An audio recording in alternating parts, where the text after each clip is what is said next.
All right, all right. I hope you can hear me now. How is your day? How's your day been? It is it's so hectic here, you won't believe it. One thing or the other, one thing or the other. I tell you, man, it's just that you have to keep pushing. What I try to do with this broadcast is all about commitment. I teach people about commitment. Of course, I'm also a coach. Somebody will say, "This Chidi, what is it that you don't do?"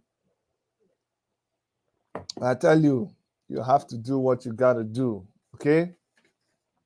You have to do what you have to do. So many things that we got to do. If today is your first time on this show, please, I want to welcome you. I appreciate the fact that you continue to come back to support us. These days, when people's attention span is very, very short, you give us some of your time. We do not take it for granted. So I really appreciate you. But let me ask you a favor. If you have not subscribed, go ahead and subscribe. The fantastic thing is that we have different kinds of programs for you. If this one does not tickle your fancy, there's some other programs. And recently, Dr. Erica has been posting fantastic, uplifting, motivational things, like some short stories. Some people are saying it's like their daily tonic. It is beautiful. I recommend that you go to our channel and you check out those inspirational postings. They are very, very wonderful.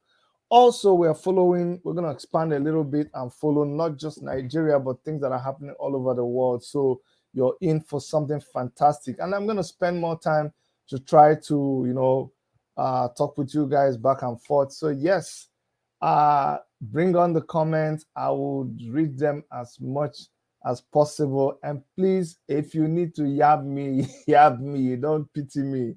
If you need to tell me there's something that I'm not doing right, go ahead and tell me. I'm all there for you. And if there's any news that you have, please, my number is available. Text it to me and I will be able to share it. Also, if you have a business that you want us to advertise, honestly speaking, I will for a limited time.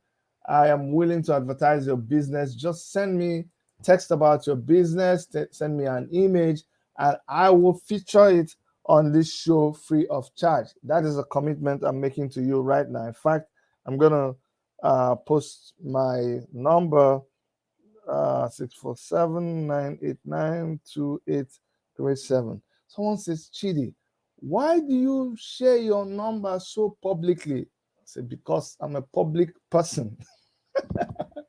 I'm like a goldfish. I don't have any place to hide. Yes, today we're going to be talking about Hushpuppi and Abba Kyari. Abba Kyari. Kyari, whichever one. And now, anyway, we're going to be talking about Hushpuppi and Abba Kyari. I'll bring you guys up to date about those people.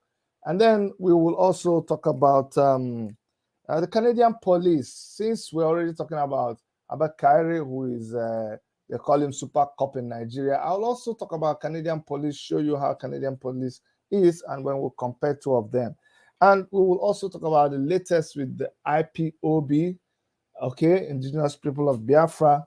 I will talk about Mr. Omoyele Sowore and what he is up to now, okay?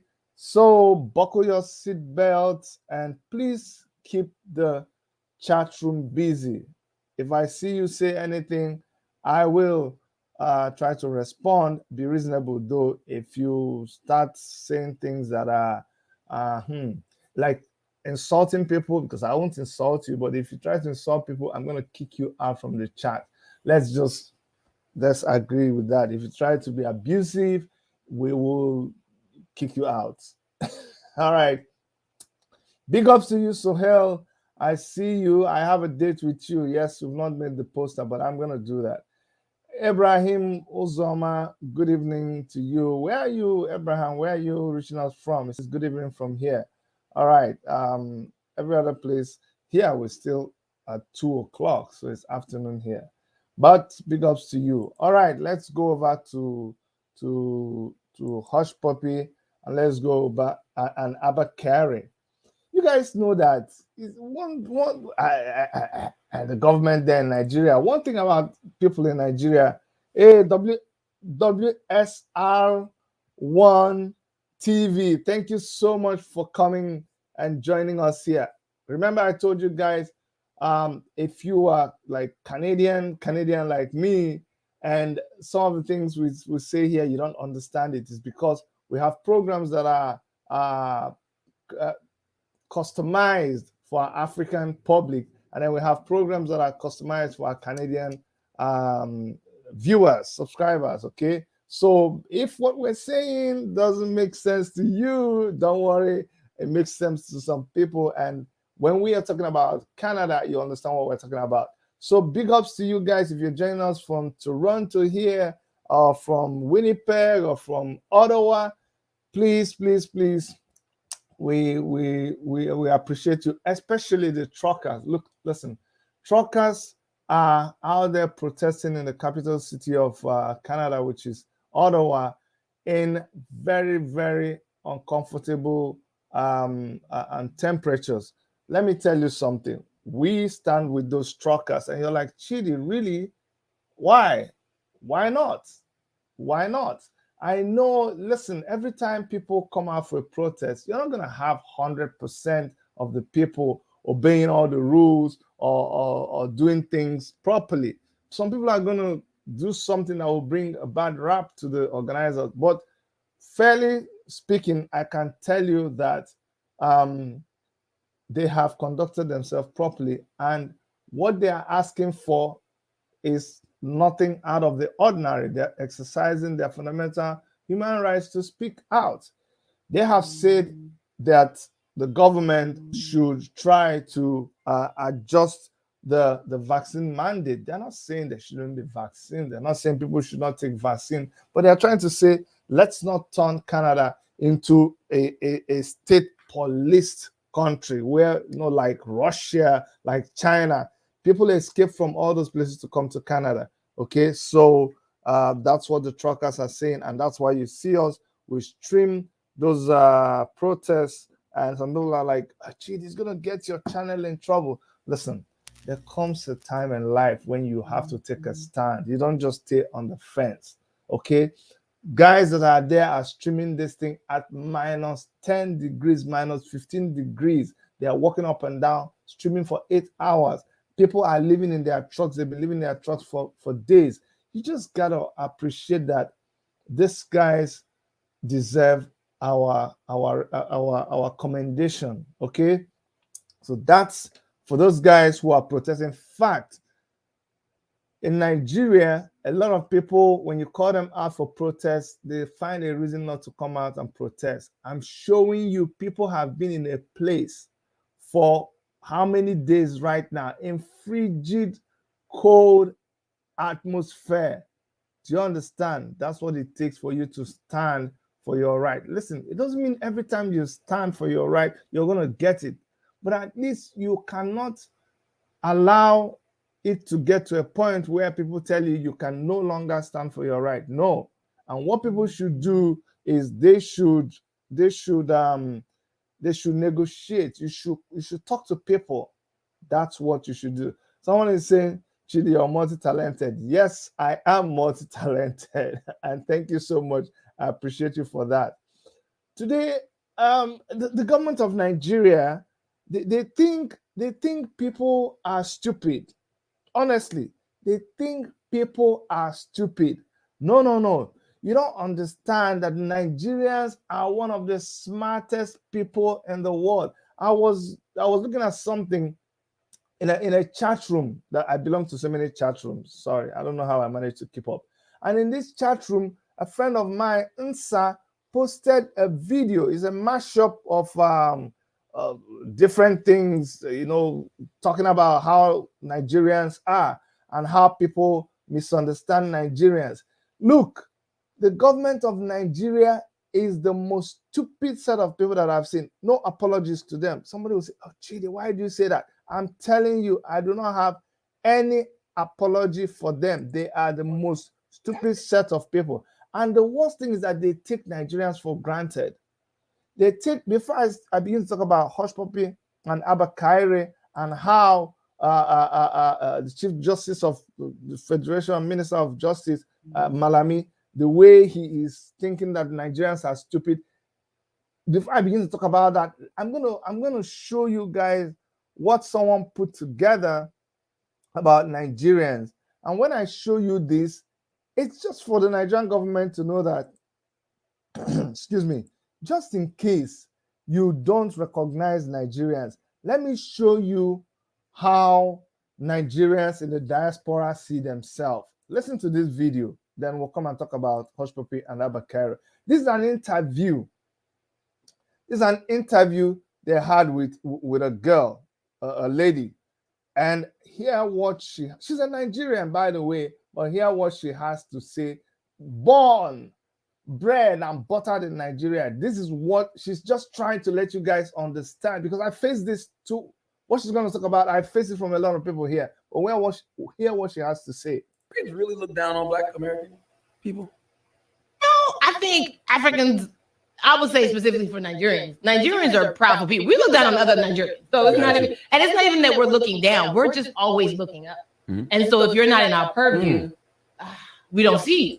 That's a word. So it's perspective shift. And so for us, like I tell people all the time, like, because it used to be like when I would meet other African Americans, like they would know nothing about me. Like, oh, so you African? So what, you think you better than us? And I'd be like, listen, man, we think we better than everybody. Because my father would be like, if the Black man does it, do it better. If the white man does it, surpass him. If the Asian man does it, finish him. It's just like, okay. Like, that's like the household I grew up in. It's like nobody's your competition except for the person that you're trying to advance over. So it's just like, who is in your purview? Get them out. Like, why are they even there? Like, why did you even give them an opportunity to be better than you? That's the mentality you should have, though. And so that's why I'd be tripping when people were like, oh, so you smart? Yes. I worked hard to be smart. Like, getting a B, I would cry because my mom would literally be like, so the person who got an A, what were they doing? Mom, are you not doing it? I don't know. They just know math better than me, Mom. But it was just like, that's unacceptable. We came over here and gave you opportunities, so do better. And it was like, you're not wrong. Yeah. And so I think to have the perspective of, do you think you better, or do you think, it's just like, no, I'm just trying to be my best. And if everybody had the I'm trying to be my best mentality, we wouldn't be worried about who thinks they're better or not. Gotcha. Yeah. Penance was presented to it. Now, I'll stop the video here. I'm going to post it up on our channel so you guys can go and see the full video. But what I'm trying to tell you is Nigerians, and by extension, I mean the little the subdivision of nations that make up the Nigerian nation, because we have the Biafran people, we have the Duduwa people, we have the Niger Delta, we have so many other nations within that nation. I don't want to go into that one now because it's going to cause a problem. But I'm trying to tell you that these people that are within that geographical region are very, very smart people. And yet their government takes them for granted.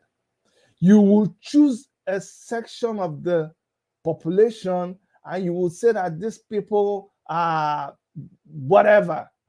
You send the military down to them, you marginalize them out of appointments in the government. You take all the oil from their areas and you share it amongst your people.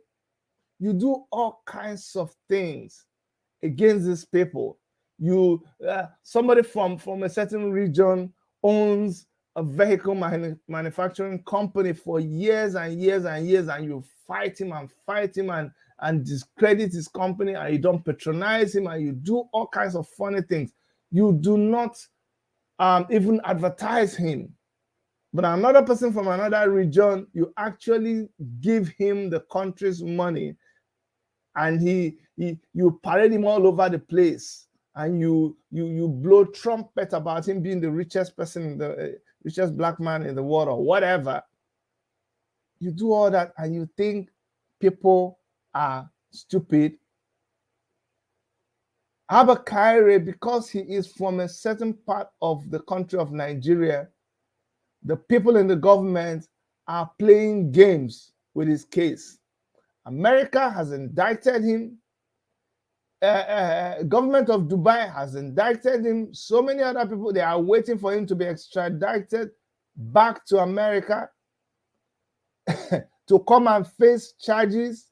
And the Nigerian government is playing games. But who told them? Who told them that America operates like Nigeria? I don't think you understand. We can see everything. We know how corrupt you guys are. And they know it too. America knows it. Canada knows it. Every other person knows about you except yourself. Like every other person knows you're naked. You're the only one that thinks you're wearing clothes. How foolish can that be? How foolish can that be? That's crazy. Meanwhile, Chini Evans, good morning to you. Abraham Uzoma, I see you. Akin Ade Rocks, Ola Mide, I see all of you. Thank you so much for coming on. Let's go read an update about Hushpuppi and Abba Kyari. It says, the Attorney General of the Federation, Abubakar Malami, has said there are reasonable grounds to proceed against a suspended celebrity police officer, Abba Kyari, who was fingered in a multi-million-dollar fraud spearheaded by Raymond Abbas, aka Hushpuppi.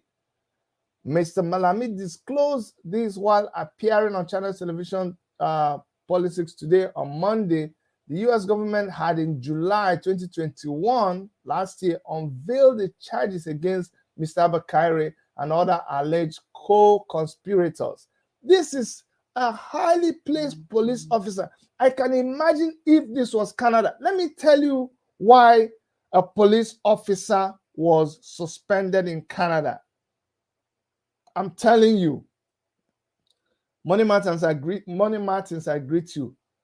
This case is still being tried, but I'm just trying to tell you that a police officer, a high-ranking police officer, was accused of showing another officer, like Expo, showing them exam questions.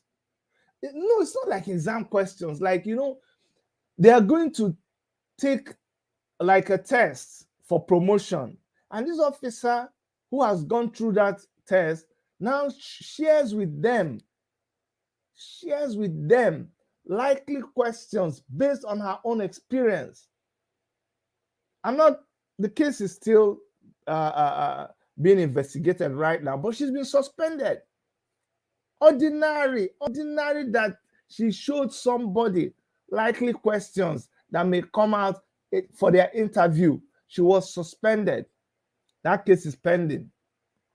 Did you hear that the first Black person to be Minister of Justice in the whole of Canada, an Igbo chap, Mado, Casey Mado, the case is still pending, although we think that he was highly wrongly accused. He's just a victim of circumstances. But I can tell you that because Casey Mado called the police chief in Alberta there and said, hey, this is what is happening, that they gave me a ticket to, but he still paid the ticket to. It's not that he didn't pay, he still paid the ticket, but he's been suspended right now because he called to say, look, I got a ticket. They said someone in your rank should not even try to make it look like you don't want to pay. I really think, again, that he was unjustly accused. And I'm going to do a video about that because Casey Mado, I know him. He has a very good reputation. But what is the point I'm trying to make? I'm trying to show you what gets people sacked here. Do you understand? So, but look at Obidiegu, one of VOB 97.5 FM. I see you. Thanks for coming here. But look at Abba Kyari. They have established clearly that this guy did what he did. You're still wasting time and playing games. You're still I'm sure America has threatened them. That's why they've changed. Anyway, Mr. Malami disclosed that Hushpuppi, a Nigerian Instagram celebrity until his arrest in Dubai, UAE in 2020, is one of the arrowheads of the scam. He had pleaded guilty to the charges in a separate case, and his sentence is due to come up later in the year. Police authorities conducted an inquiry into Abba Kyari's roles in the scam, but continue to keep sealed lips over the outcome, despite persistent demand of public disclosure by Nigerians. So police, you have gone ahead, you've investigated him, but you're not telling us. This is why you keep having crisis in Nigeria, because this guy is from a certain part of the country. You're covering him. You think we are fools? Weren't you the one that told us that, oh, Desiani, they bought $1 million bread? You even got me confused. We even carried that story, believing that what you were saying was true, that Desiani sold how many, was it 300? He says it was $300,000 bra, and so many other things. And only much later, when all the damage has been caused, you came back and say it was a lie. You allowed it to happen because she's from a certain part of the country. When we found Ganduje with dollars and doing what you call it, when we saw that Ganduje was doing bribes with dollars, we saw there was video evidence. What did you do? You turned the other way. You look the other way. That's what you do. And you think we are fools? You think we are not seeing? When we go to a certain part of the country, the roads are like for 10, 20 kilometers, free road, nothing. We come to another part of the country. I kid you not, it used to be every kilometers. Now it's every 200 meters, there is a roadblock. There's road safety on the road. There's, is it SUV or CUV they call them? There's yellow fever. There is police. There's the military. There's VIO. There's civil defense. There is the Navy. The Navy is even in a place where there is no water. Customs, what is customs doing inside the country on the road? That is what you get in another part of the country. Are you trying to tell me that there's justice? Ayo said he'd already paid the ticket before calling. Madu is racially targeted. Yes, Ayo. Madu was racially targeted, and like I said, I'm just trying to point out how in this part of the world they take corruption very seriously. And in Nigeria, look at what somebody has even done, and yet you're just toying with your findings, and they're trying to see how they can cover him up. They are right now negotiating everything humanly possible to see that they don't extradite him. How about the Patomi that we discovered that he was a terrorist? What have they done? Recently, the government again said, oh, we have a list of terrorists, but after listening them, what did you do? Abraham Uzoma says, if Abba Kyari is an Igbo man, oh my God, don't even talk about it. If Abba Kyari was an Igbo man, do you even know what you're saying? If Abba Kyari was an Igbo man, they would have tied him and he would be in America by now. American government will be saying, hold on, we are still investigating. We have investigated. He's guilty. Like they will bundle him. You know this caution tape that they wrap on someone? They will write guilty, guilty, guilty. They will tie him up, put him in a container, and post him to America. America will say, hold on, we don't have a search warrant, we don't have an arrest warrant. They say, not be we give you, take her. That's what would have happened. When shall we stand together and get our own nation? It's up to you. It's up to you.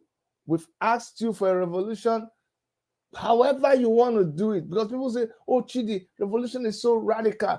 Okay, bring your own type. Call it any name. But you see, if you don't overhaul the system, we ain't going nowhere, I'm telling you. Someone said, Buhari said about Ganduje, it's a film. Oh, Buhari said that Ganduje is a film trick that is not real. Whatever they say. But all I know is that anyhow where they want it to be, Abba Kyari should just go and put his house in order. He is going to jail. That is a dole. He is going to jail. Nothing will save him from going to jail. There's nothing. Can you imagine? Look at what they said. That Hushpuppi, this is another thing they had said before. Malami had said that only Buhari would determine if Abba Kyari will be extradited. Is it extradited or extradited? That's what he said before. But anyway, let's finish this thing about Abba Kyari and go to something else. But Mr. Malami, whose office was forwarded the report of the police investigation, confirmed on Monday that there were reasonable grounds to proceed against Mr. Abba Kyari by either putting him on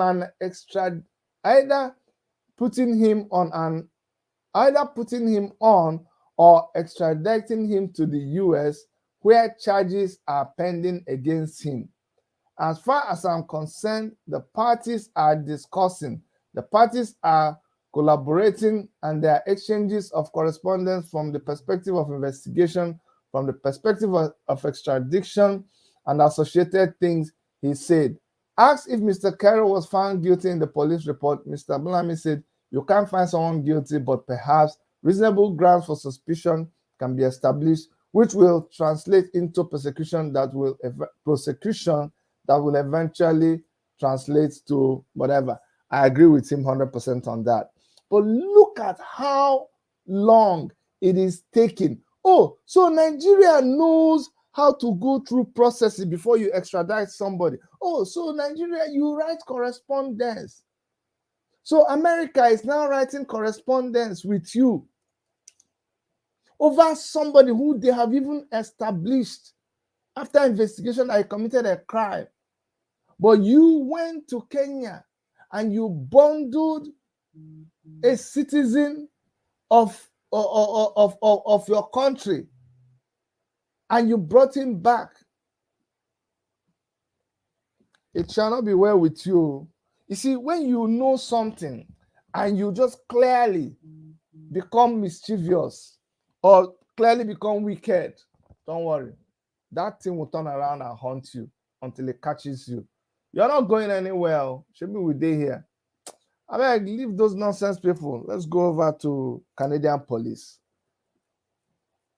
See, when do you know why we talk like this? We talk like this because we've been privileged. Someone like me, I consider myself, I've been privileged. It's a privilege for me to live in Canada. And living here in Canada, I get to see how life can be. I get to see how people live in a society that allows you to be free, a society that preaches freedom. I get to see that. And it breaks my heart that Nigeria is a society where people live in hellfire. Do you understand what I'm saying? People live in hellfire in Nigeria. I am telling you, it is very, very unacceptable. I'm going to play a video for you, and this, you will not believe this. You will not believe this. You would not believe that a policeman will put his job on the line. And this is a policeman who is in support of the truckers who are in Ottawa. You know, we have truckers who are protesting. The number one thing, whether you agree with what they are saying in their protest or not, whether you are pro-vaccine, anti-vaccine, whatever side you stand, these truckers have a right to protest. That's the number one thing. They have a right to protest. Anyway, you know what I'm going to do? I'm going to show you a little bit of that trucking thing. So some of you are wondering, what is Chidi talking about? So I'm going to show you a little bit of, the trucking thing. If you go to our if you go to our website, our YouTube channel, you'll be able to see about these truckers also. But let me just show you a little bit about the truckers, and then we'll come back and talk more. And I'll show you what a policeman has to say about these truckers, just to let you understand that there are people who, they have compassion. Okay, look at this. This is the truckers in Correctional Facility by Michael H. Blaine. Oh, that's your book. Check it out. Check out his book. Subscribe to the backup channel up above. That's pinned from Yasmin, just in case should something go down with this channel. We could use that channel as well. Yeah, live stream on all platforms. That's right. Yeah. Or even do video segments or posts or something on that, right? So definitely could do something like that. It's a good idea. Good idea for sure. Hey, keep it private and let's keep this going.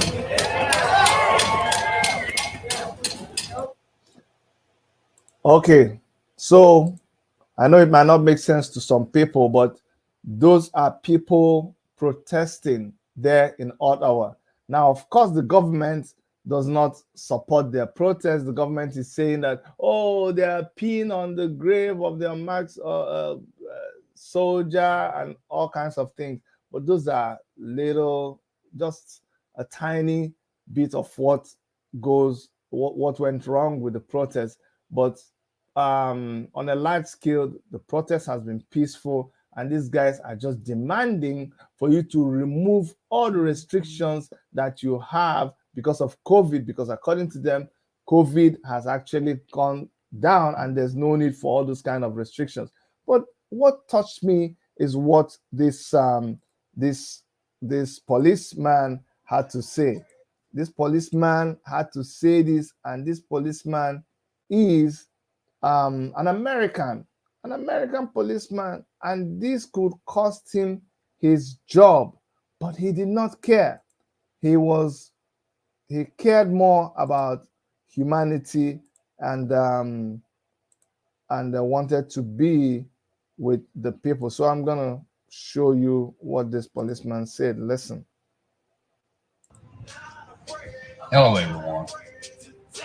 I hope everybody's doing fine. My shift was over tonight, and on my way home, folks, I couldn't help but think. Oh, I hope if they're gonna slam us because of Eminem's music in that place, I may have to cut up the audio later. But let's just listen About everything that's going on in our country and in our world and up in Canada.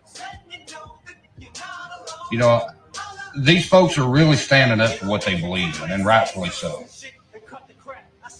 But the videos and stuff I seen today of officers taking people's fuel, taking people's gasoline, and I can't help but stop and think about this.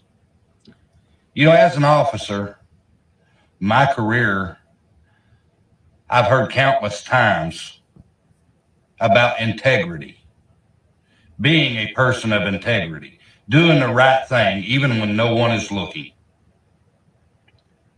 Now, I don't know what Canada's constitution is. I've never really looked into it. But no matter who you are, if you're in law enforcement, regardless, any place in the world, integrity is one thing you should always take seriously. And that's doing the right thing even when no one is looking. My oath was to the Constitution of the United States. And my oath was to protect the constitutional rights and the people of the community in which I serve. At no time did I ever swear an oath to a politician. And my integrity runs deeper than their political game. It's just my thoughts, folks. Something that was eating at me, I thought I'd share it with you. And that's just how I feel. All right. So that's a police officer. Personally, I think it's a little bit funny, because Sorry. That was a police officer, an American police officer. And by the way, Chris Mogo, thank you so much. Thank you so much. Chris says that we showed a video the other day of people in Imo State who are supposed to be ESN. He says they were not, after all, that those are the killers sponsored by state government, ramp 2. Chris, please, could you send me more details at my number? Dr. Erica will put the number. Yes. GoFundMe Florida released their account, Dr. Chidi? I don't know. Erica should know. There was actually, GoFundMe was supposed to return the money back to everybody. The monies that were donated to the campaign. At first, GoFundMe blocked the accounts of the organizers, and they said they were going to give the money to charities. But now I think they finally said they were going to return the monies to the individuals. I think that is what is going on. But I will find out and update you. And if Dr. Erika has the information, she could please post it ahead of time. But has not released the account yet. Okay, GoFundMe has not released the account yet. Thank you so much, Dr. Erika. So there you have it. GoFundMe has not released that account. Has not released the account yet. They actually, I don't think they're going to release the account. They just said they will refund the money. But they've been raising money also. They are raising money through another crowdfunding platform. And I think they've gone beyond 3 million now. What I'm asking for is just for them to listen, have a dialogue with them, because Canada is a free country. I can't. I'm trying to make sure that I don't run away from a country where policemen kill people just at will. The military goes into a village and invades and kills people, and nobody does anything about it. And I escape that kind of country, and I come into Canada, and I want to be on the side of repressing freedom of speech. I can't do that. I will be a hypocrite. I can't. And I know people think, oh, why are you doing this? Oh, blah, blah, blah. No.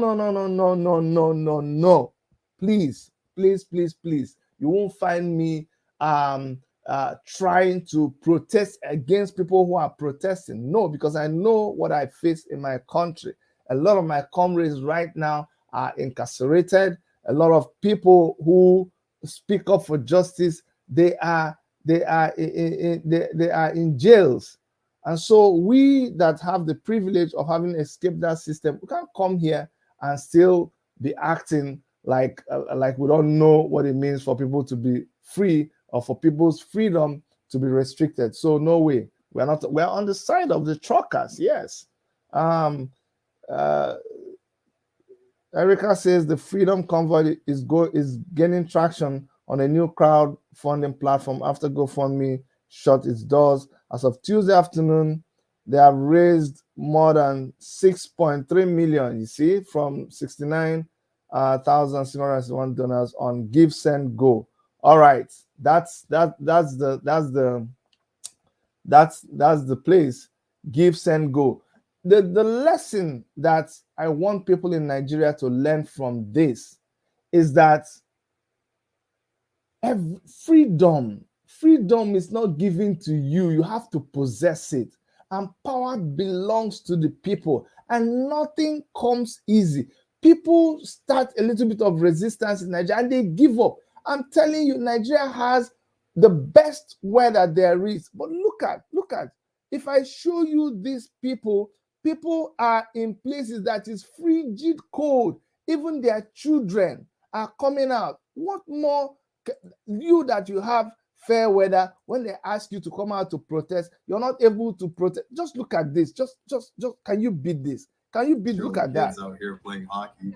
We have 4 or 5 bouncy castles during the weekend with hundreds of kids playing around in bouncy castles. I mean, if that's a terrorist, there's a lot of people out there that are a lot worse off, you know. So Worse than some honking and some noise. Communism.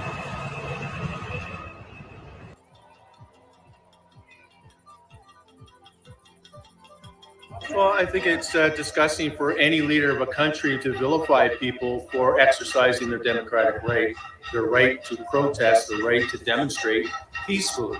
I think it's terrible. no, I think it's he's just really making a mockery out of himself more than anybody else. His people. So people have a right to protest, and that's the point we're trying to make. And I hope we learn this. And in Nigeria, in Canada, they're not even suffering as much as what people suffer in Nigeria, and yet they find it difficult to stand up for their rights. Nobody has been killed here. Nobody, the government didn't come and shoot anybody. In Nigeria, every day, government is killing people on and on and on. So that is something that we ought to consider. Now, that's about the Canadian, but that was a police person. And some people will say, you know what, that police person is in America.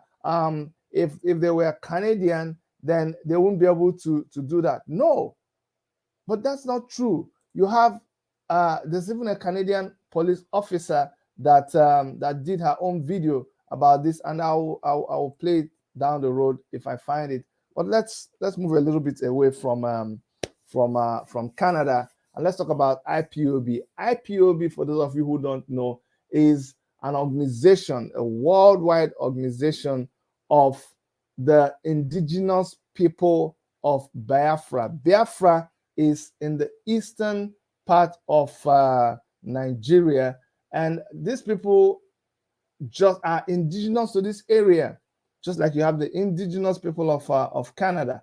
These are the indigenous people of that nation of Biafra, which is a particular geographical region from the east to the delta of Nigeria.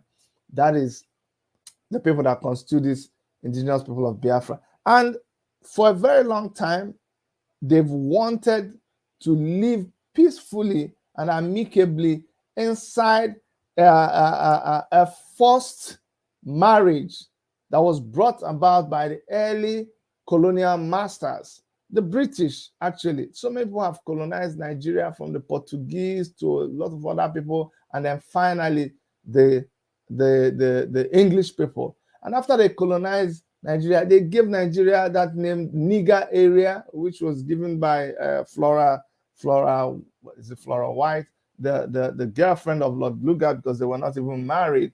And that's how we'll come to answer Nigeria today. But anyway, it's come to a point where the people of Biafra feel that, you know what, it's not working out anymore. We want to have a nation of our own. But the government of Nigeria says no. And they'll be like, why? Why would you say no? Why? We have a right to determine our destiny. Okay, you know what? You can tell us no. Why don't you conduct a referendum and know if that's even what we want? And the government is like, nah, you are just going to be where we asked you to be. And then the people say, no, that's not going to happen. Okay, if you're not going to do that, can you even just allow us to go about our business peacefully?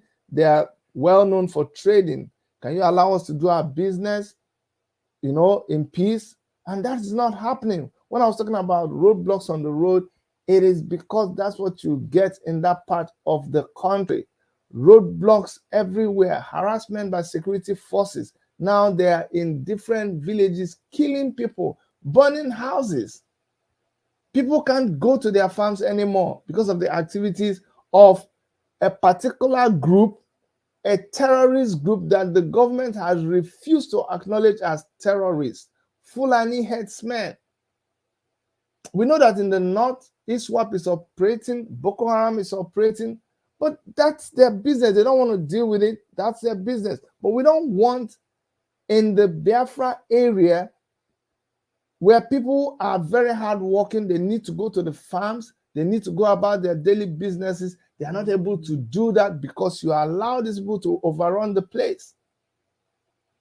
And so they have continuously resisted efforts by the people to organize themselves into a security outfit to protect themselves from these people who come to destroy their means of livelihood.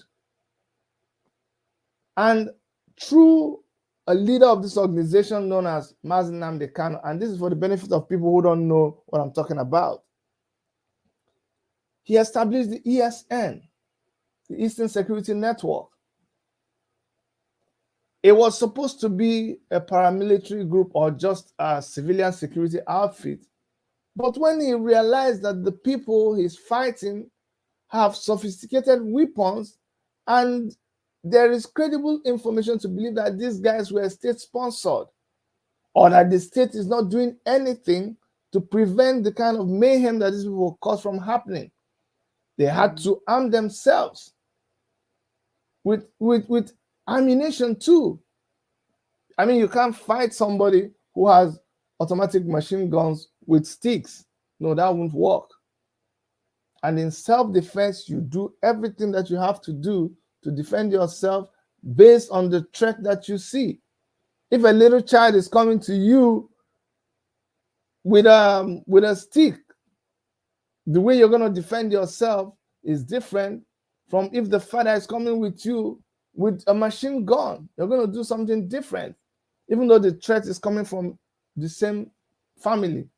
Okay, so that's what these people have done, and the government has continued to shift attention from the areas where there is real serious trouble.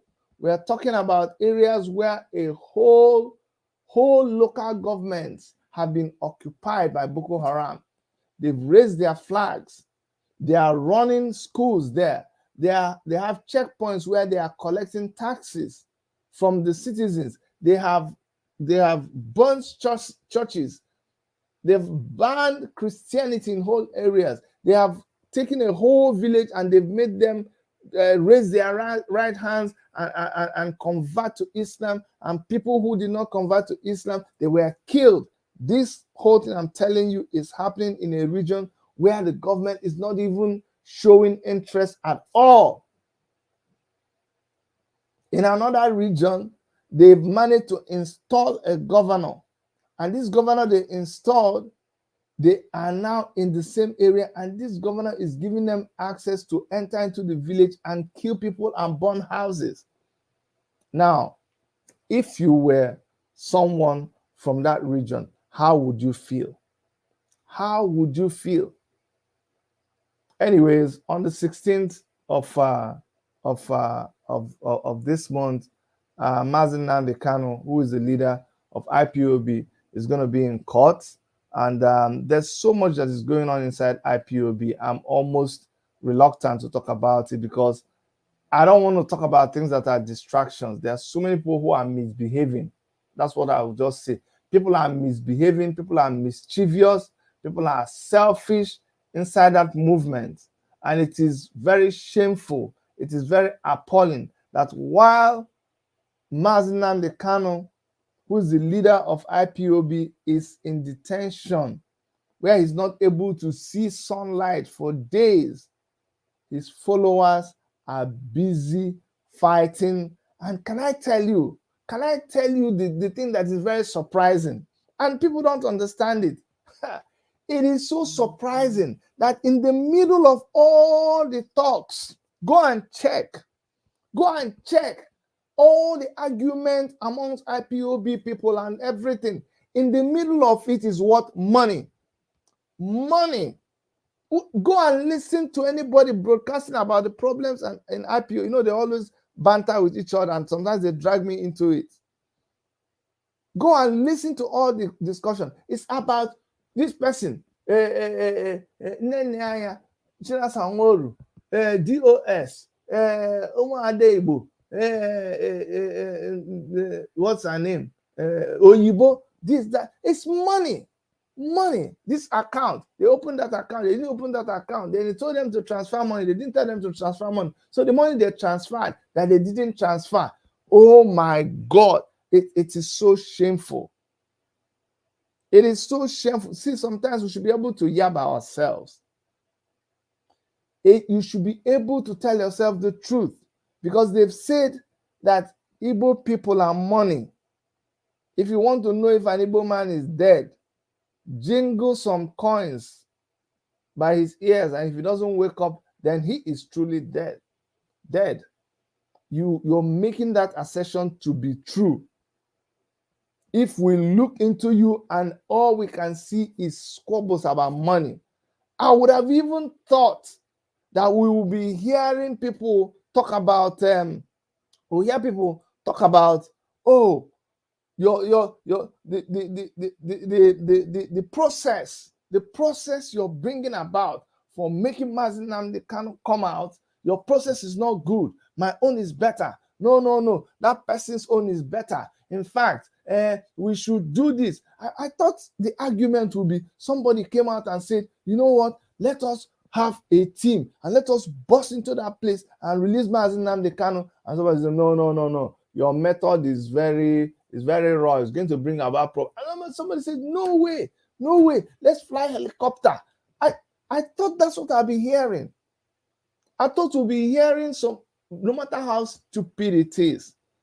I thought I'll be hearing people asking questions. All you hear is autopilot. You are. Can you imagine? And these are people who are regarded as the most intelligent set of people in Nigeria. I kid you not. These people are regarded as the most intelligent people in Nigeria. Go all over the world, everywhere you find Igbo people and by extension Biafrans, they excel in everything they do. I'm not telling you, they all of them, bar none, they excel because they are hardworking, they are not lazy. And yet, look at what they are discussing. Just look at what people will spend 5 hours. 5 hours. Someone says, "Oga, you don't stand anywhere. Money wahala is good." Some people have turned struggle to business. And you say, "I don't stand anywhere." Look, in this place, you are entitled to your own opinion, my brother. You that stand somewhere, continue. All I'm saying is that you, where you they dance naked, we are seeing your nakedness. So not only you waiting, say you wrap cloth. You think you can come here and just talk? When you talk like this, well, okay, why don't I engage you? This man, IT exploit. Talk. I don't stand anywhere. Who told you I don't stand anywhere? What do you know about me? What do you know about me? That you see the kind of talk that is frivolent. Somebody came when I was having an interview with the lawyer Jimako, and they just said something. And immediately they said it because of the former interview that I had with Nnamdi Kanu's brother. And they said, "Oh, you don't let people ask questions. You cover them. You don't let." So I said, "Okay, you know what? I'm just going to let this guy ask his question." Even though I knew his question was very stupid in the least. This guy asked a question that just remember, because some people don't understand. When you want to bring a guest to your program, do you know what it took for me to get somebody like Barrister Jimako to accept, to trust me, to agree to come on my platform? You think it's a my thing? Do you think it's easy? You go and call him now. Go and open YouTube channel and call Nnamdi Kanu's special attorney to come and talk on your program. Do you think it's easy? And this guy just come and just talk something. And I was shocked. And it wasn't me. Other people now started castigating. The lawyer, I waited for the lawyer to answer. So it will not be me. The lawyer said, what the hell are you talking about? I thought you'd be talking of something serious. They just told you. And as we're still talking on my program, the program hadn't ended. He went to Simon Ekpa's program, and they made that another topic. So pathetic, so disappointing. You think I don't know what to say? I don't want to engage. I know what to say now. I can do it for money. I know what to say. I know how to twist things. I'll get more viewers. I'll get more followers. I'll just hold on somebody's name and fire, and make them, they'll call me, I'll call them, they'll call me, people will come and what is entertainment? Are you kidding me? Entertainment? When Mazi Nnamdi Kanu is sitting down in that place, inside that cell, or Hamadike is sitting down there, you must be wicked now. It's only somebody who is heartless that will be making money out of this whole trouble. That will be, you're selfish, you are wicked, you are very, very mischievous. You see, when they say mischievous, it is not, that not the small mischievous, so mischievous as the heavy mischievous that can kill somebody. Look, TV IT exploits. I know they vex. I just they talk as he dey me. He said your view is your view, Oga, and I accept. If you I don't think you've known me for long. If you know me for long, you know that I allow people to express themselves. If you know me, but don't come and say that what the other person like don't come and mess up. If you like right now you're here, I don't know why you're here, but I'm hoping that you're here because you believe that maybe I'll say something that you might I'll say something that might interest you or give you some little information, and I'm here hoping that you will type something that I will. You see, when people type something, I post it because I want everybody to see it. So we're here interacting back and forth. Anyway, moving on. You're welcome, my brother or sister. I hope I'm right. It says criminals everywhere must be exposed. Who pays the piper dictates the tune. It's okay. It's okay, my brother. One love. You're my man, Ogachidi. Yes, you're my man too, my brother. I just don't like all these distractions. It's so annoying. I want us to focus. There is a big battle there. You know me very well. When you say you don't know my stand, I don't understand you.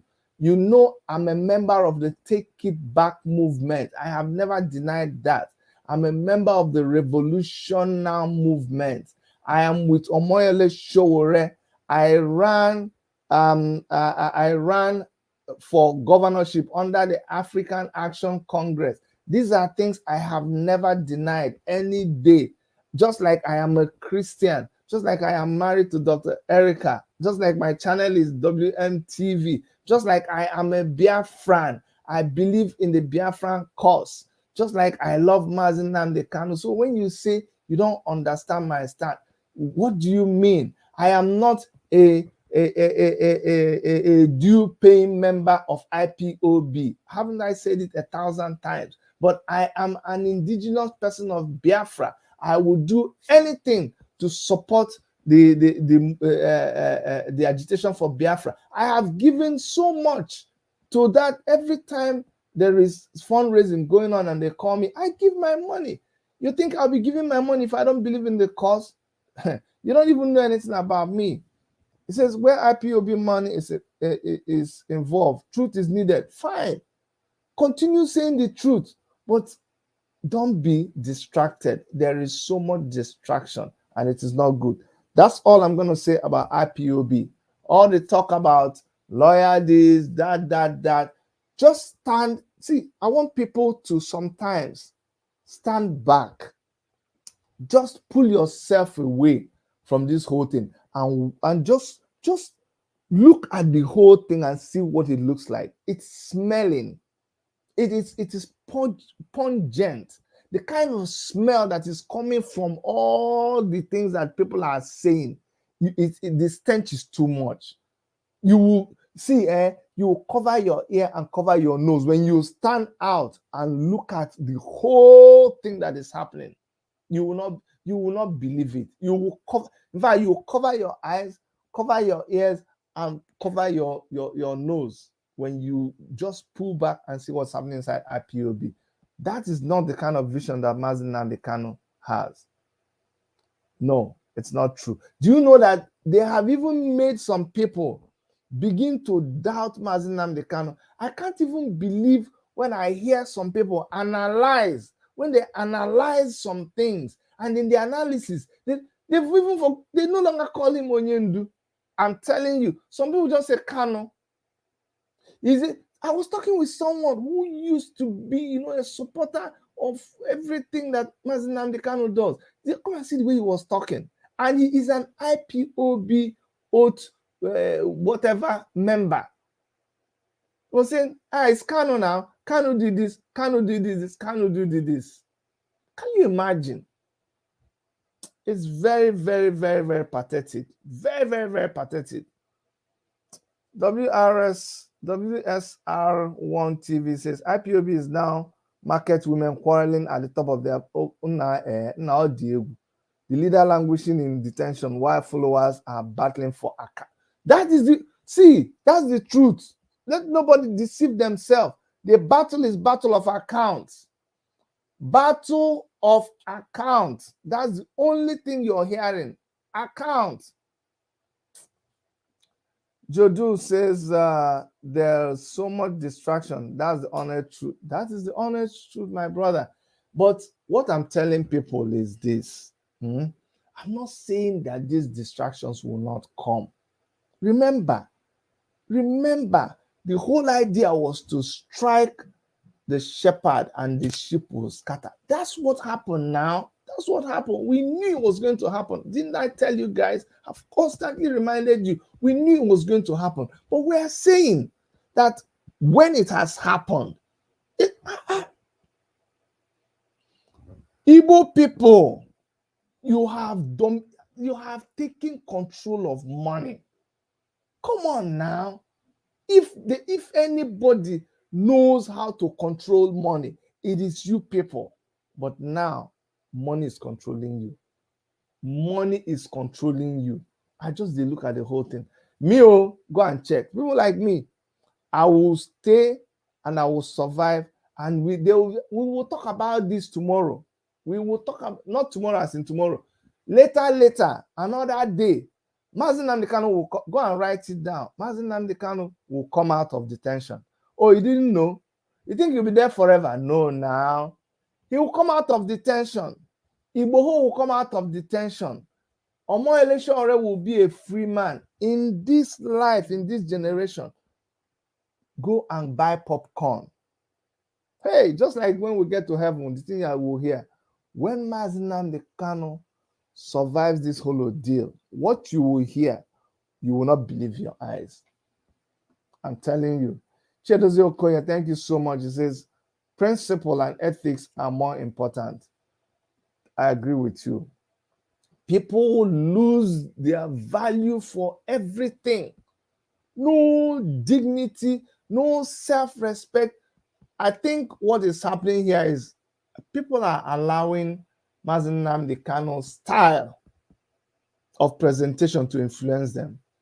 Because Mazi Nnamdi Kanu will come and say, you brood of vipers, you are just imbeciles. You are wicked, mad people everywhere. Because he used to talk like that, some followers just think you can get up and begin to abuse people like that. I'm not saying you cannot do it. You're entitled to whatever word you want to use. But now when it comes to back it up, you're nowhere to be found. You see, when Nnamdi Kanu is talking, he uses dates. He does research. He speaks good English. He researches. You just come and you just start calling people names. Just say somebody says saboteur. If they ask you to outline what makes that person a saboteur, you don't care. You don't know. You don't even engage in any argument. Nothing. When Mazi Nnamdi Kanu used to do his speeches, remember, he will outline things. He will do his, just like me now. Before I started talking to you, I do my research. I back it up with facts. When I miss the mark, just like I showed a video and somebody is correcting me and saying that video is not what I said it was, I'm going to go back and I'm going to pull it off from wherever it is. That's what we do. But you don't just come and just talk anyhow. Enough of that. Let's talk about Omoyele Sowore and we will finish. You see, I keep telling you guys that watch Omoyele Sowore, watch Sunday Igboho, watch Mazi Nnamdi Kanu, and I told you that these people, they are still my heroes of this generation. Hey, Grandma Esther Luide, good to see you. These are heroes of this generation. By the way, Esther Luide, that's my Secretary General. She's the Secretary General of the Take It Back movement, global. These are people who are working hard behind the scenes. You see, a lot of people talk. And when we put you on a scale, you can't weigh anything. What are you doing? Nothing. You are not doing anything at all. IT exploit. You say you miss me. I miss you too much. I miss you, but you have to understand.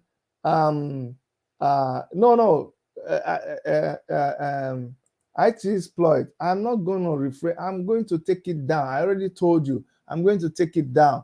Let me tell you something. When I posted that video, I was boiling.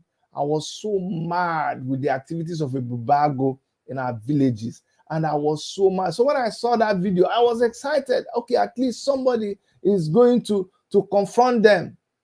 Little did I know what you're saying right now. Or even in that ESN, there is splits. There are split. There's one faction and the other faction, and the other faction is going to sabotage the other faction, and they are killing their fellow. Can you imagine their fellow comrades, as it were? That is crazy, man. That's very, very crazy. Anyway, so like I was saying, I was greeting Grandma Esther Loyide, and I was saying that a lot of people do a lot of work in the background, and you don't get to hear about it. And I would rather that all of us are busy doing one thing or the other. With Omoyele Sowore, Omoyele Sowore is the kind of person that if we didn't have, can I ask you a question? Have you asked yourself? If God, by his special grace, did not allow Omoyele Sowore to steal, even though he is limited to Abuja and his freedom is restricted there. But if he was not talking, if he was not writing, if he was not broadcasting, do you know how Nigeria would have been? Since after EndSARS, tell me, since after EndSARS,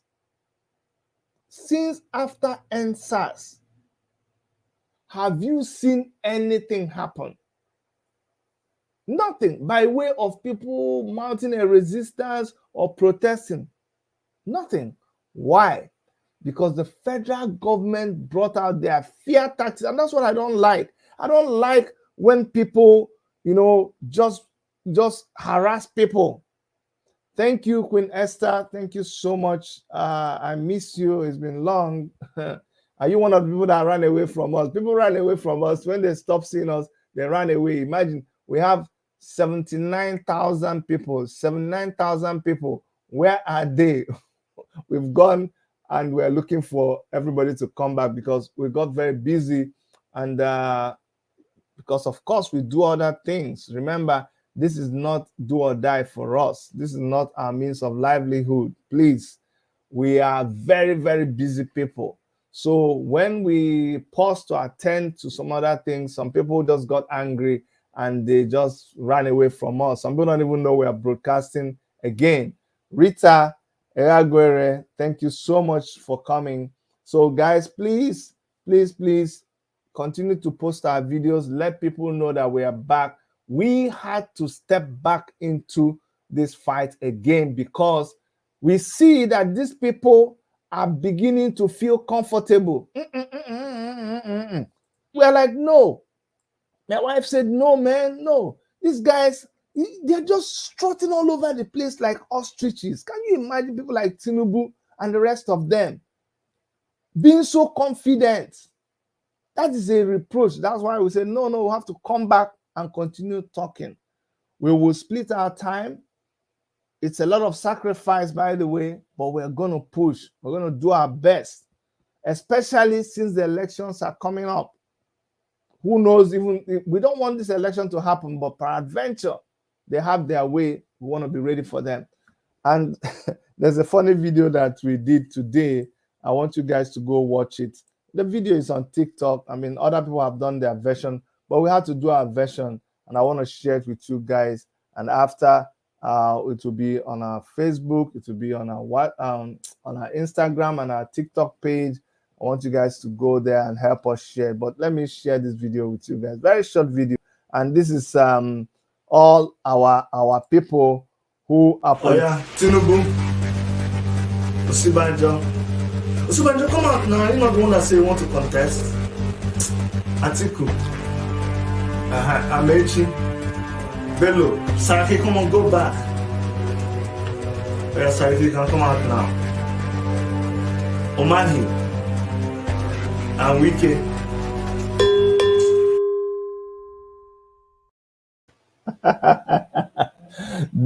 They've been unleashed on us. Those wolves, they've been unleashed on us, but we are ready. We will do whatever it takes. We will do comedy. I will release music. I will sing. Very soon I'm going to release a song for them. I will preach. I will stream. I will do video. That's my own part. We will mobilize. We will organize. We will follow them force by force. We will mobilize for a revolution. But while we are waiting for because a revolution is never organized, it is not televised. You will not hear it on TV. You will not hear it on radio. It just erupts. But we will continue the sensitization. But while that is happening, as they are on the radio talking, because it's politics, we will also mobilize and be talking where they are talking.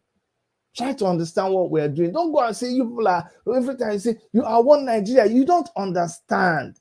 You don't understand. We have to follow them. We have to follow them.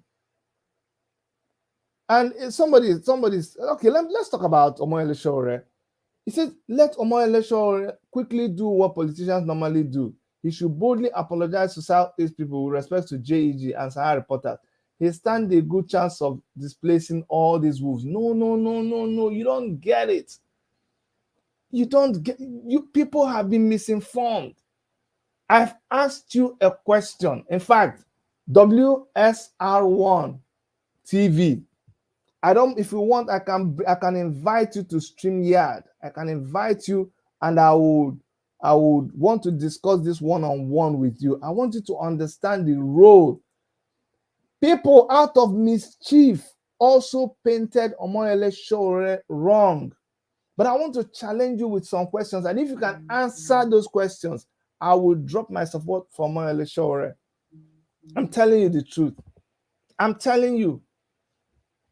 If you can answer me or show me some facts about some of the things that are out there against him, even when people have seen his activities recently, some people are just blinded by lies. Listen, you need to be careful. When lies are calculated, if you did not see that people came to attack Omoyele Sowore with a weapon at High Court, not during his own case, during Mazi Nnamdi Kanu's case. If you didn't see, would you believe that the government organizes hoodlums? So now, do you believe that it was the government that organized hoodlums during NSAS to say that to start that narrative that Omoyele Sowore was hijacking the protest? I can tell you now, this one is where I am. Even if I don't know about the interior workings of other places, when it comes to revolution now, when it comes to TIB, Take It Back movement, I can tell you that I am an authority. Yes, let me brag about that one. I am involved. So I can tell you that it is the government that engages itself in mischief so that it can turn people against anybody they want to bring down. So first of all, they create this impression. They create this impression around They make people not to like you, so that when they hit you, there will be no support. Because the greatest thing that the government fears is the people.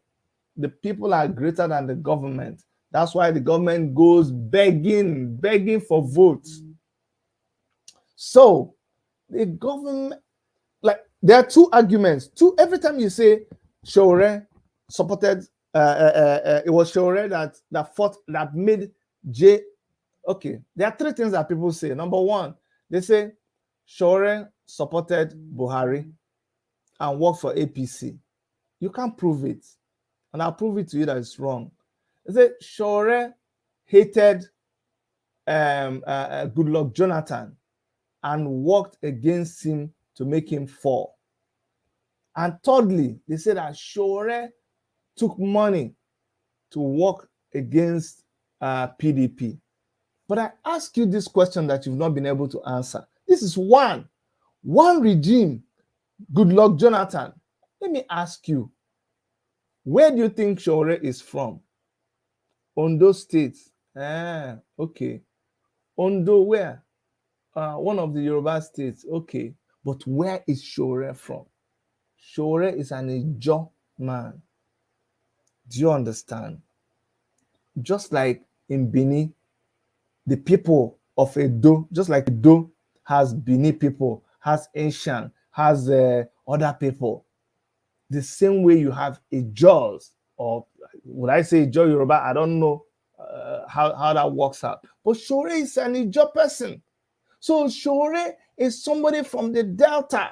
Ijaw people, they move all over the place. They are found everywhere around the riverine areas of Nigeria, in so many states. They are like Aro people in Igbo land. Aro people are distributed all over the place.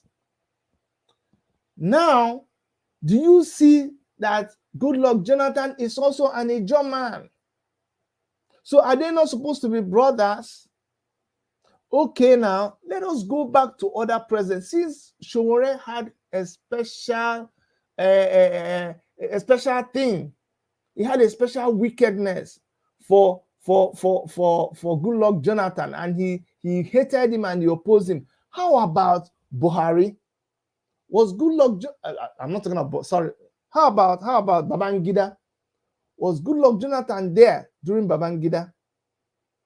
No. How about Yaradua? Was Goodluck Jonathan there? Yes. I'll come back to that story. How about Obasanjo? How about Shoneko? How about Abacha?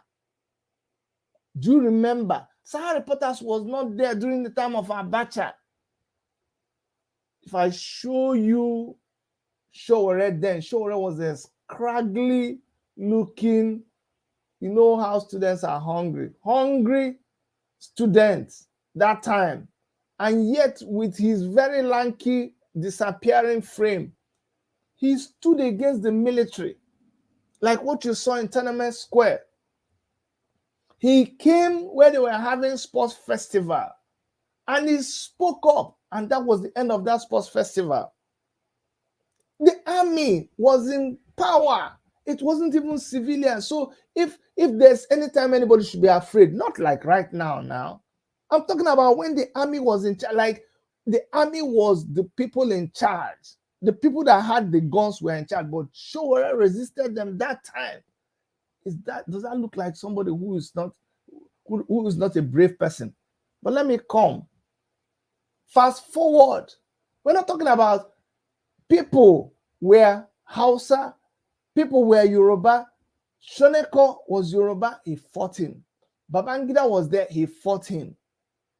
By the time Sahara Reporters came into being, it didn't come into being when Jonathan was there. Sahara Reporters already started way before Jonathan. Sowore was beaten up in school. Yeah, I don't know why people don't understand this. This doesn't have anything to do with tribe. Look, I was for PDP before I even knew anything about Omoyele Sowore. I'm telling you, I was for PDP We were even campaigning for Jonathan. So I'll be able to tell you, I didn't like Sahara Reporters because of the way Sahara Reporters was writing. But let me tell you something. You cannot, if there is a fight there, you're fighting between two, two people are fighting, and one person is not doing what they are supposed to do. And there is a commentator commenting and say, hey, look, it's for you to do what you're supposed to do and win the fight. Don't go and say that your problem is what the other person is saying. Omoyele Sowore established a very credible and formidable online media platform. You should really, really doff your hat for him. That with a laptop and his phone, ordinary laptop and his phone, this guy was churning out content that BBC, CNN, Al Jazeera will be saying according to Sahara Reporters. Don't you understand? That is an intelligent young man. But let us focus on during the time of Yar'Adua and Goodluck Jonathan, because you mentioned Goodluck Jonathan. That's why I'm going to zoom in on that. So Goodluck Jonathan was not in power. He was vice president. Omoyele Sowore was writing everything there was to write against corrupt officials in Yar'Adua's government. He wasn't attacking Goodluck Jonathan until Goodluck Jonathan started traveling, like when Buhari was traveling. Go back and see what Sahara Reporters wrote about Yar'Adua at that time. That they are wasting our money, that they are packing Nigeria's jet abroad, that they are not giving us information. He was the whistleblower. Up until when I don't know how he gets his information. When they confirmed that Yar'Adua was dead, Sahara Reporter said, come on, Nigeria, come and collect your leader. The man is dead, though. The government started propaganda. Oh, it's a lie. It's not true. The hospital will discharge you. They knew that they had to come back to Nigeria when the heat was. They had to come back to Nigeria and do something quickly. They packed Buhari's bag and baggage. They all packed their, not Buhari, Yar'Adua's baggages, and they started making their way back to Nigeria. Sahara Reporters reported it. When they arrived in Nigeria, Sahara Reporters reported it. Nothing to do with Jonathan. When they arrived, they said Jonathan will not be able to see what's his name? Yar'Adua. Maybe you don't remember this story. And I've said this a couple of times. I keep repeating it on my channel because people don't get it. When they refused for Jonathan to see Yar'Adua, who spoke up? Everybody was afraid. Everybody was afraid. Nobody talked. Oh, God bless Professor Dora Akunyili. That woman is a woman, a man woman. She stood up and she said, no way. Why? Why should there be a vice president and there is nobody ruling the country? The country was in autopilot. He said, no. We have a vice president, and the Constitution says that after a number of days, if the president is incapacitated, the vice president should take over. How come the vice president is not taking over? Oh, they came after her, they said blah, blah, blah. She stood her ground. Only her and Sahara Reporters was talking. All the other news media, all of them were silent. How come people don't remember that aspect of our history? Did he hate Jonathan? He actually kept saying that Jonathan must be the president. Jonathan didn't have a voice. Jonathan used to be very quiet. You guys know Jonathan. Tell yourself the truth. It was Dora Akunyili and Omoyele Sowore that stood and fought for Goodluck Jonathan until Goodluck Jonathan took the position of the president of Nigeria. until he was sworn in. When he was sworn in, did Sahara reporters not publish it? Did they not celebrate victory? They were celebrating Goodluck Jonathan, but people still don't see it. Go now. One day I will do a review of this thing and show people who don't remember. I will just go to that particular area and you see, show me where Omoyele Sowore spoke against Goodluck Jonathan. It was support, fight. Did Goodluck Jonathan pay him? No.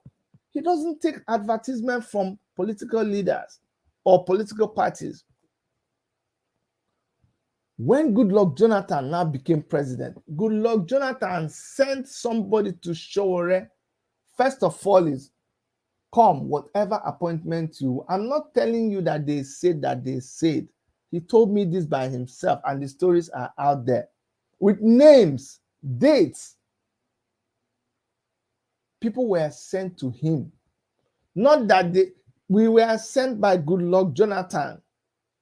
Name what you want, to appreciate you. To appreciate you. See that? To appreciate you for helping us to come. Sowore said, no, I did not help you. No, it wasn't about you. It was about doing the right thing. I am on the side of the people. I don't know you for anything. I'm not taking any money from you. Imagine if he had taken money from Goodluck Jonathan. Now I'll be talking about another thing. But he did not. And what happened?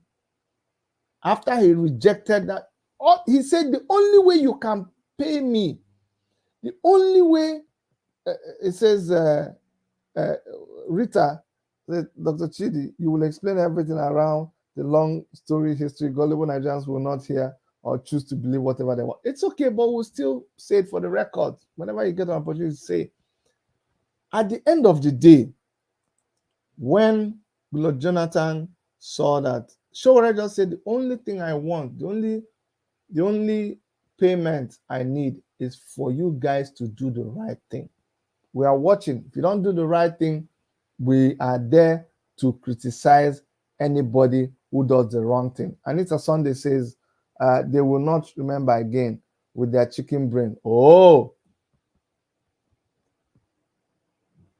when Goodluck Jonathan started allowing his ministers to misbehave, Omoyele Sowore started again. Say, Oga, look at your ministers. You're not doing anything about it.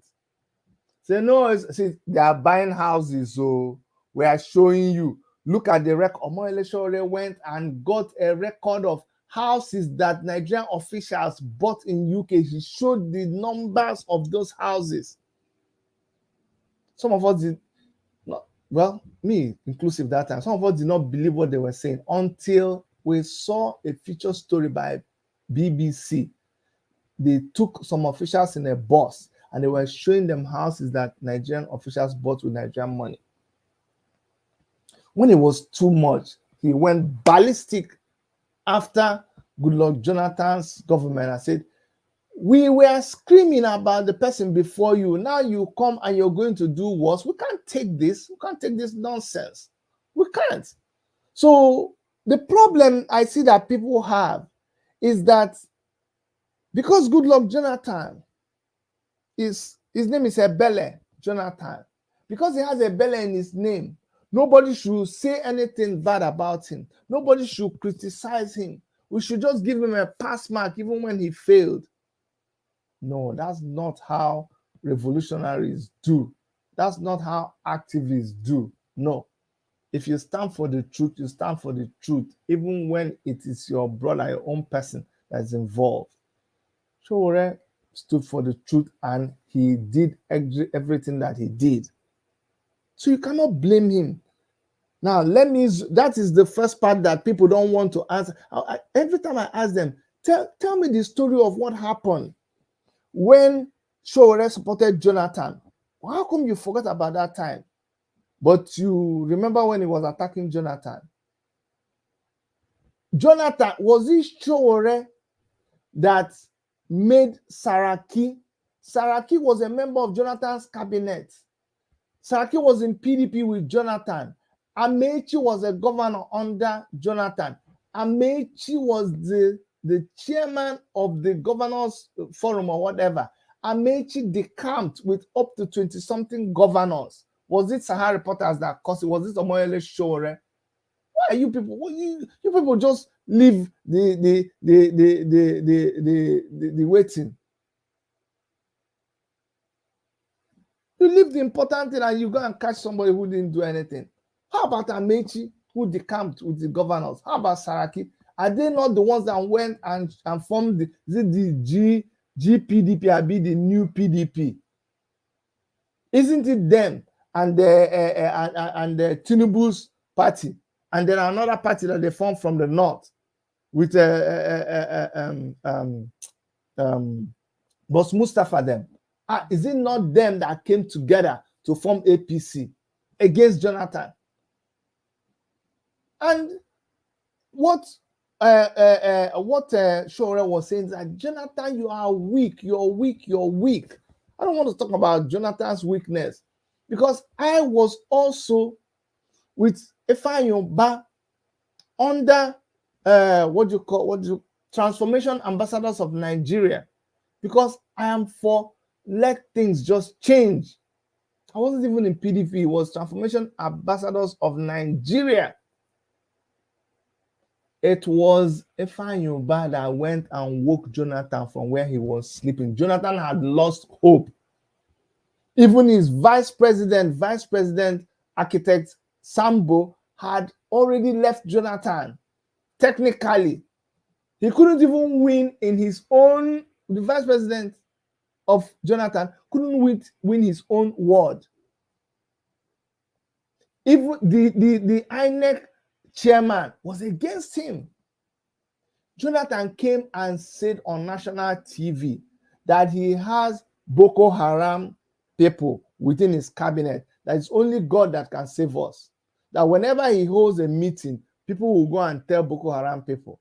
And why did you still have them in your cabinet? Sack them. That was the height of Jonathan exhibited at a point the height of weakness. Ifeanyi started campaigning for Jonathan through Transformation Ambassadors of Nigeria before Jonathan himself could declare for president.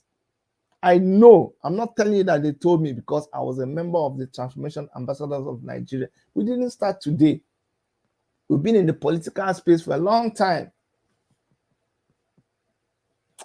Nigerian democracy in danger, anti-people. He says, Atiku flew Buhari in his jet, but yet people criticizing Sowore are supporting Atiku. Nigerians choose whatever they want to believe. Oh, when Buhari was, they went and brought Buhari.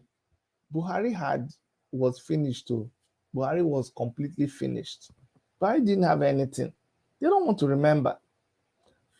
Sowore was just covering. He was doing his job. He was a smart guy.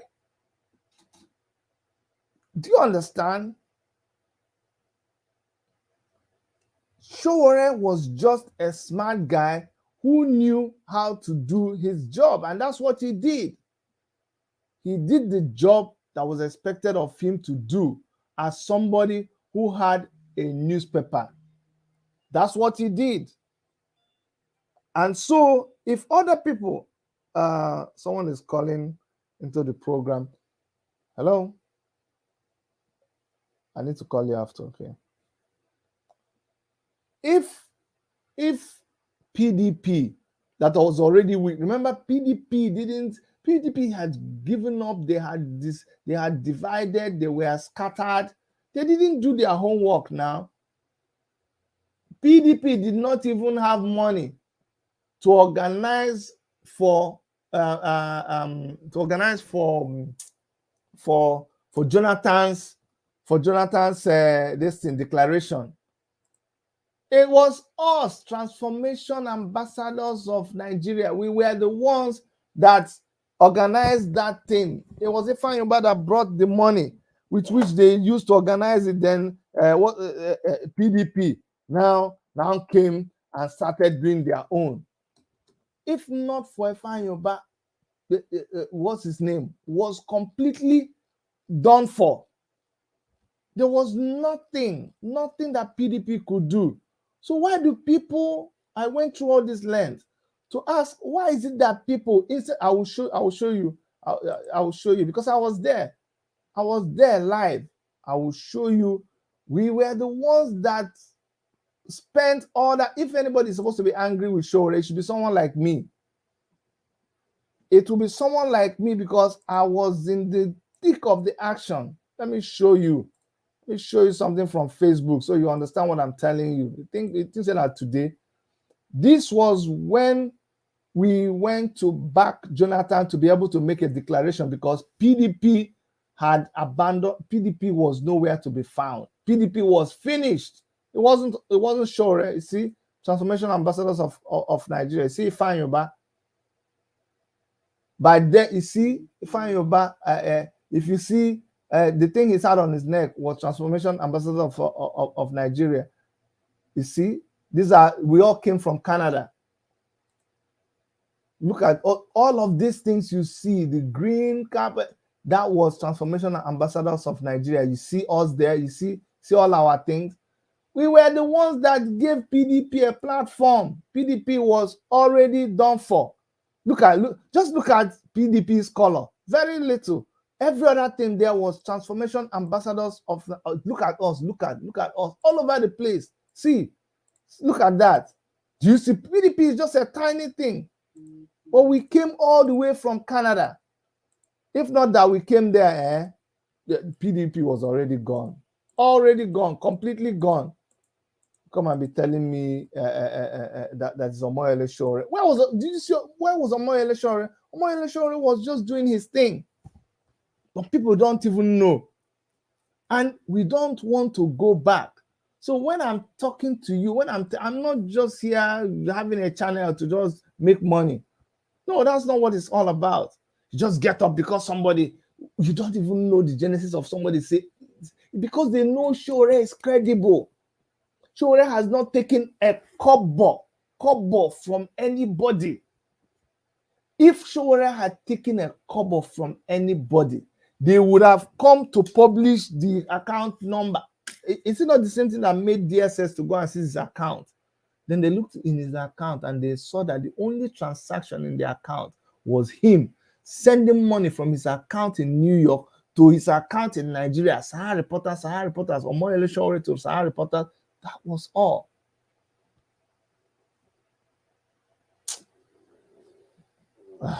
Okay, my brother, thank you so much. We will do it another day, no problem. I will want you to come on and we'll talk. Maybe there are things that you will tell me, and then there are things I will tell you. Remember when this guy, Reno Mokri, woke up one day and Sowore was his problem. Where did he go with it? Just one fact that Sowore brought out. How Sowore published an exchange between him and Reno Mokri. And you saw where Reno Mokri was sending an article to Sowore to publish Sahara Reporters. And he was the one that was editing it for Atiku. As Atiku, like maybe there's something and Sahara Reporters wants to publish something that somebody said. And it was Reno Mokri that was editing for El Rufai. And yet the same person will turn around and begin to accuse Sowore of being with El Rufai. Not just people being mischievous and wicked. I was a test on Sowore to warn Sahara Reporters to stop the post fake news about IPOB. When it comes to that, let me tell you something. You don't know who Sowore is. Sowore has long ago pulled out of Sahara Reporters. I know this will shock you. Sowore is not the editor of Sahara Reporters. He pays people. You know what he told me? He said, Chidi, it's funny now. I have an organization. Remember when he went into politics? There's no way he can combine two of them. So he has an editor. He says, how can I employ people? I employ them, I pay them, and yet I'll have to come and do the job for which I'm paying them. So he has editors. Now, because he is the owner of the media house. He takes the bullets. Of course, whatever comes, he takes it. He doesn't have to read. Can you imagine him? He reads the whole story before they publish. No. He says, I pay these people to do their job. So sometimes when they get it wrong, they bring it to his attention, and then he calls and he rebukes them. I know what you're talking about. Sometimes he calls and he says, you guys didn't check this, you guys didn't check this. Let me give you an example. Today, Omoyele Sowore and Charlie Boy are very good friends. Once more, you guys know very well that for some time ago, Omoyele Sowore and Charlie Boy were not friends. What happened? Again, let me tell you. Because something was published by Sahara reporters, but little did you know that that was not how it was supposed to come out. But what would Sowore do? He can't say anything. He can't say anything. He just had to keep quiet. Do you understand? So he tried as much as possible to explain to Area Father, it's not what you think, oh, but Area Father was already mad. And you can't blame him because of the way the story came out. And for a long time, they were not talking to each other. And go and see the way Charlie Boy was expressing his anger.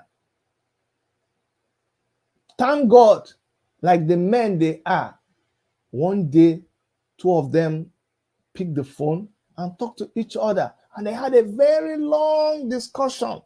And they talked about that publication. And he had a chance to explain. And today, two of them are back as friends as they used to be. Two fiery activists. So what am I trying to tell you? These things happen. And of course, he has to, I'm not vouching for him when it comes to that. Sahara Reporters belongs to him, but he is not the chief editor of Sahara Reporters. Sometimes people lose their jobs. You don't know. People have been fired from Sahara Reporters because of something, just like any business. It's a business for him. So I just threw this expo to you so that it makes you understand. Okay? Sometimes even I myself, I've offered sometimes to help. These are human beings too. Human beings get it wrong. Today you saw me. It was one of us here, exploit that said, Chidi, that video that you posted is wrong. It is not what you think it is. And I accept and I apologize and I'm going to pull it down. Should somebody now say that because I posted that video, that means that someone says Sowore was strong MKO follower and he influenced my interest in politics because he was fearless and upright then. So why do you keep saying then?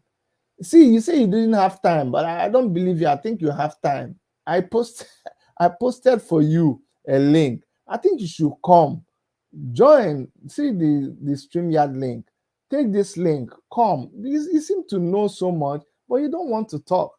If you had taken the first time I posted this link, that was like when? A long time ago. I posted the link at 3:17. Now we're at 3:47. You had 20 minutes that you would have come on to defend yourself. But anyway, it's okay if that's how you want it to be. But we must, especially as we enter into a realm where a lot of people don't know the truth. And the people who are our enemies, who have run this country down, they are parading themselves and they are controlling the narrative. It's the time for good men, for intelligent men, for men who have the information. Don't hide. Don't indulge in mischief. Come and let us correct the truth. And let's set the record straight so that we give people the good environment to be able to make the right choice. If we don't, these other people are going to mess us up because they have the money power and they are talking to people who are hungry and people who their conditions have made them, they have forgotten so many things, because when a man is hungry, he doesn't even think about so many things. Anyway, you're entitled to your own opinion. I'm still glad that you came here, my brothers, my sisters. WSR1.1 TV. I appreciate the fact that you engage me this afternoon or this night or evening, wherever you're watching us from. That's what I want us to do more of, instead of just staying in a corner and just castigating. Let's bring our issues forward and let's discuss it. We may be able to learn something from one another and be able to join hands and fight our enemies. Remember, there are two tribes in Nigeria, the oppressed and the oppressor, because in every tribe you have people who are oppressed. In every tribe you have the oppressors, except there comes a time when we all come together and discover how to get back what belongs to us from these people, and then we'll be able to really chart our future. We want referendum, we want a Biafra, we want an Oduduwa nation, we want an Arewa nation, we want to stay in the Nigeria. Anything you want, you'll be able to do it. But as long as these people are left untouched, as long as they are still powerful, it go hard for us to achieve what we want. Thank you so much. That's our broadcast for today. My name is Dr. Chidi, and on behalf of Dr. Erica and everybody who works with us on this channel, I want to say I love you, and I'll see you guys very soon. I'm going to sign out with this video. Bye-bye. Oh yeah, Tinubu, Osibanjo, come out now. You're not the one that say you want to contest. Atiku, Amechi, Bello, Saraki, come on, go back. Yeah, Saraki can come out now.